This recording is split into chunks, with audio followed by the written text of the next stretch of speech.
E vamos então agora dar continuidade a falar de política. Já estou aqui com a Renata Marques. Tudo bem, Renata? Uma ótima noite. Boa noite, Natália. Boa noite a todos que nos acompanham. E vamos falar da primeira sessão do ano, que foi longa, 3 horas e meia de duração e foi marcada pela votação das 7 comissões.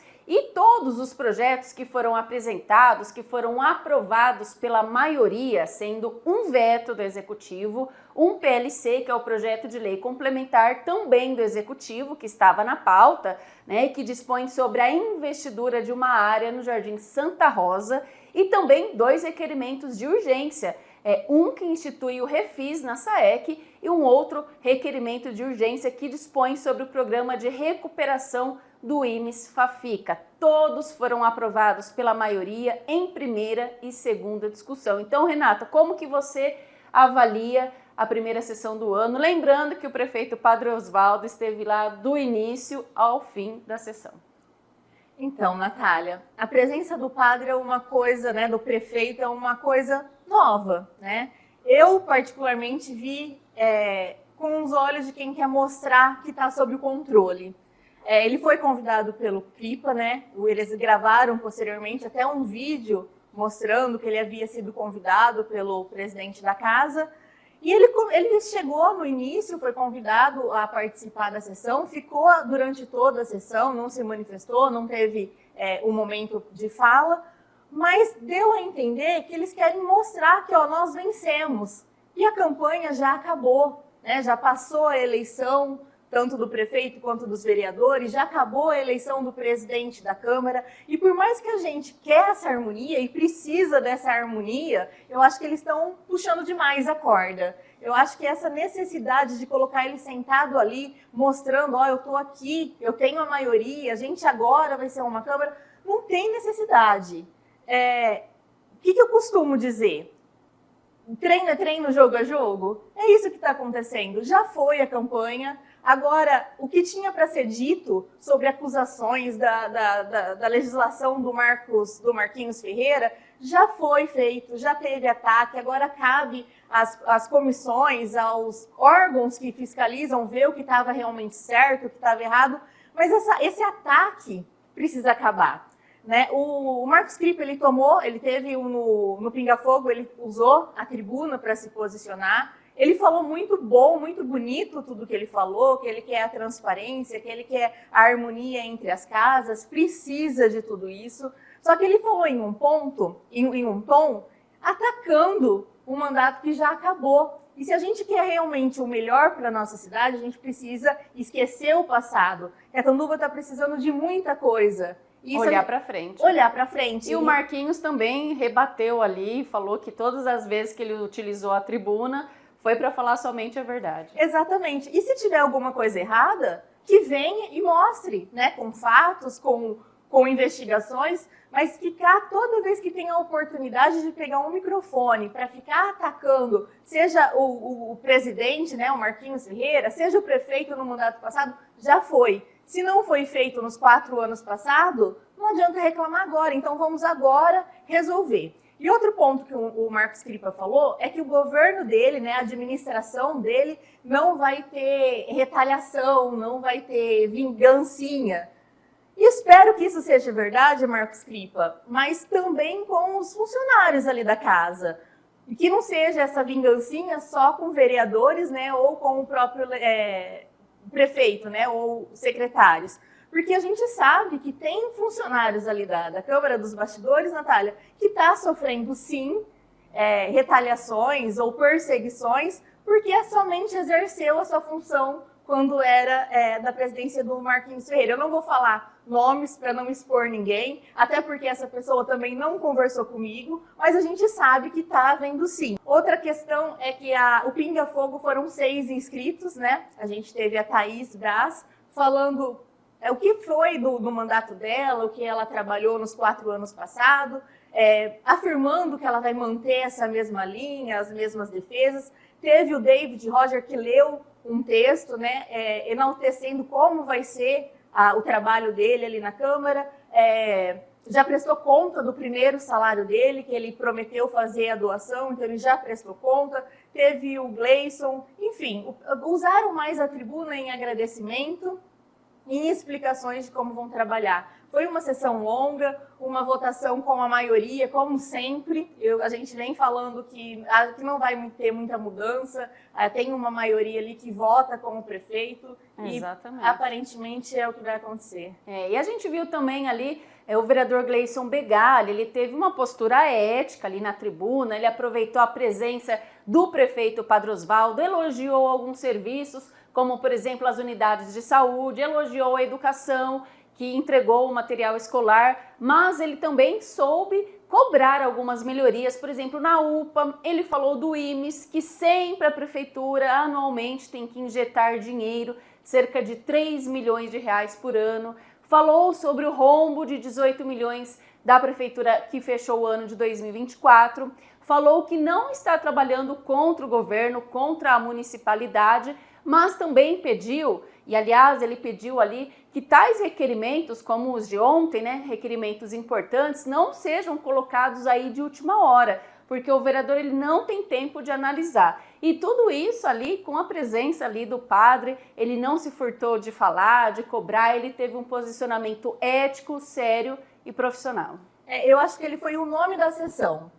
Ele foi o que teve destaque, ele teve um posicionamento firme, mas sem atacar ninguém. Ele já declarou, né, que ele, o padre, o prefeito, o santo deles não batem, mas em momento algum ele desacatou, ele mostrou que dá para fazer política mesmo tendo divergências nas posições, né? Ele diverge de muita coisa, ou da maioria das ações do prefeito, mas ele soube usar a tribuna com muita sensatez em usar as palavras. E ele usou um ponto que é uma das maiores reclamações da dengue, né? Que ele falou com muita propriedade sobre os agentes fiscalizar órgãos da prefeitura, porque não adianta colocar nas casas, cobrar da população, se a prefeitura tem espaços públicos que não está sendo cuidado, fiscalizado. Então, se a gente quer ser o exemplo, ele mencionou muito isso, né? Vamos dar o exemplo a partir da prefeitura. E eu acho que ele foi o nome da noite, né? Em tudo, ele se posicionou em tudo,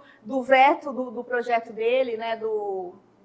Que era do ano passado, mas o padre vetou e voltou agora para derrubar o veto ou não. Então, ele se posicionou em tudo, ele deu a orientação em tudo. O projeto da Fafica, ele foi muito coerente em explanar a situação, impor que não teve tempo hábil para discussão, e mesmo assim passou, foi aprovado pela maioria. Então, ele não precisa de um advogado de defesa, mas para mim, nessa primeira sessão, o Gleison foi o nome da noite. E outra curiosidade, Natália, é que o Gleison ficou fora das comissões. Realmente. Para quem não acompanhou ou não entende muito bem, na primeira sessão é votada todas as comissões, né? Que são os vereadores. São sete. São os vereadores que vão compor essas comissões. É votado na hora, apurado, já dá a formação. E o Gleison ficou de fora, não sei por qual motivo, acredito porque ele não tenha participado ali da organização, das articulações, que é um caminho. Eu acho que o pastor Júlio, por exemplo, ele pegou duas comissões, uma de relator e uma como presidente. Isso é muito importante, quando a gente quer esse contraponto aí, porque se a gente colocar só a base para ser presidente, para ser relator, para ser membro, vai ser mais do mesmo, né? E infelizmente o Gleison ficou fora das comissões, mas acredito que ele vai continuar com um bom trabalho e sendo íntegro e coerente nos seus votos e nas suas decisões. Vamos falar agora também de um assunto que na semana passada, eu não sei se o pessoal acompanhou, saiu aí no Diário Oficial um decreto ali, falando sobre uma sindicância para apurar então a SEI do loteamento Bom Pastor. Alguns dias depois, acredito que 1 ou 2 dias depois, e o Ministério Público, então, ele soltou também um documento autorizando aí, né, foi um TAC para autorizar a construção, então, da infraestrutura da Associação Bom Pastor. E na sexta-feira da semana passada teve a reunião com todo mundo, todos os cotistas, né, da associação, e ali a gente viu mais uma vez padre, Zerbini e também Marcos Cripa. A reunião ela teve o contexto de dar a boa notícia aos associados. Eles fizeram em termo de comemoração, dizendo que a vitória é da população, e o TAC é um termo de ajustamento de conduta. Esse termo autoriza eles a dar seguimento no processo, na infraestrutura, sendo que eles terão de 4 prorrogado por mais 4, um total de 8 anos para fazer essa infraestrutura. E que tem que também passar agora pela Câmara esse TAC. Isso. E tem, Natália, uma questão que não é só isso, né? O processo ele está andando, né? Os associados com certeza estão mais aliviados, estão tranquilos, mas a gente tem uma SEI com diversos outros pontos. Né? E o dinheiro da infraestrutura? O dinheiro da infraestrutura que não é barato, agora porque com o TAC, eles alegam que agora eles conseguem fazer a documentação e entregar para o governo financiar essa infraestrutura, que é o combinado, né, o prometido desde o início. Porém, a gente tem uma SEI, eu li o relatório todinho, não sei quantas mil folhas, lá, bem grosso, e tem muitos pontos que não é só isso. Então, aqui a gente tem que analisar 2 pontos. Eu até fui cobrada porque eu sempre faço vídeo nas redes sociais falando de todas as reuniões e essa eu não fiz, então eu vou aproveitar e já gravar aqui do jornal. O que acontece? A gente tem os pontos da infraestrutura, da entrega dos terrenos e da continuidade, que era uma coisa que estava na justiça e estava atrapalhando, mas a gente tem as irregularidades denunciadas na SEI e isso não pode ficar em vão. A gente precisa parar e pensar que se realmente essas irregularidades existiram, quem foi o culpado tem que assumir. O que a gente não pode é prejudicar esses cotistas e deixar esse projeto parado com essas pessoas que sofreram para pagar, para adquirir, sonhando com a aquisição da casa. Então a gente tem que dividir isso em 2 pontos e vamos dar andamento. Se o Marcos Cripa conseguiu, parabéns, Marcos Cripa. Que foi lá, fez de novo... Entrou em contato com o Ministério Público, né? Pelo que o padre Isso, disse que 2 vezes, mas foi lá na reunião, fez propaganda, de novo atacou os vereadores, então fica muito um jogo político, fica um jogo de a culpa foi da SEI, a culpa é do prefeito. Tem até um vídeo que o padre fala ali, então, que estava tudo resolvido desde 2022 e 2023 e só não foi para frente por causa da SEI. Então a gente precisa ter mais transparência. O CRIPA prometeu tanta transparência, vamos ter transparência nisso também, vamos separar o loteamento, entregar aos seus cotistas, dar andamento, fazer o que for necessário, mas também vamos dar atenção à SEI. Não é possível que tudo que tem ali naquele relatório, todas as pessoas que foram depor, as que não foram, né?